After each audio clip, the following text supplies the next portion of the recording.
और इसके और भी नाम है, जैसे आउटपुट मेथड या इन्वेंट्री मेथड। ये पहला मेथड है जिसमें जीडीपी इक्वल टू होता है टोटल प्रोडक्ट्स ऑफ। अब वो कुछ भी हो सकते हैं, इंडस्ट्रीज के प्रोडक्ट हो सकते हैं, सर्विस से होने वाले प्रोडक्ट हैं और एग्रीकल्चर से। इनका जो सम होगा वो जीडीपी कहलाएगा। GDP equal to sigma P into Q. यहां पर पी जो है गुड्स और सर्विसेज का मार्केट प्राइस है और क्यू टोटल वॉल्यूम आउटपुट का है। तो इस तरह से निकालते हैं। लेकिन है क्या, इसमें थोड़ी सी डिफिकल्टी है। एक सेक्टर के लिए अगर कोई फाइनल गुड्स है तो वो दूसरे सेक्टर के लिए फाइनल गुड्स हो कोई जरूरी नहीं है। जैसे मैंने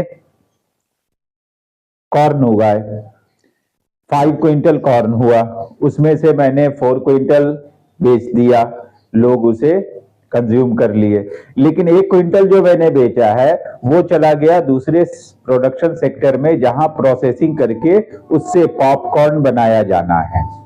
तो ऐसे में वो गुड फाइनल गुड्स नहीं कहलाएगा, बल्कि वो इंटरमीडिएट गुड्स है जिससे कुछ और भी प्रोड्यूस किया जा रहा है।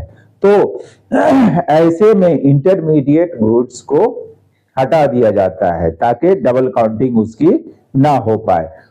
उस इंटरमीडिएट गुड्स का यूज करके जो फाइनल गुड्स तैयार होगा उसे जोड़ा जाएगा। Sometimes goods produced by one sector is further processed by another sector। एक ने किसी को तैयार किया है, वो डायरेक्ट भी कंज्यूम हो सकता है, लेकिन कोई दूसरा उसे प्रोसेसिंग में डाल के कुछ और बनाना चाहता है उससे। These goods are termed as intermediate goods and are already included while determining the value of final goods. To avoid these doubling, this is categorized into 2 approaches।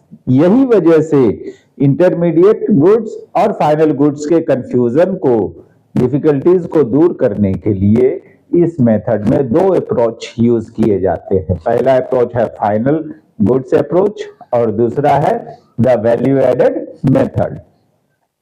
Final goods approach में सभी फाइनल गुड्स और services का सम कर लिया जाता है। ये नहीं देखा जाता है कि उसके बीच में इंटरमीडिएट गुड्स हैं क्या है नहीं है, उनको नहीं देखा जाता। एक तो ये तरीका है। दूसरा वो तरीका है जिसमें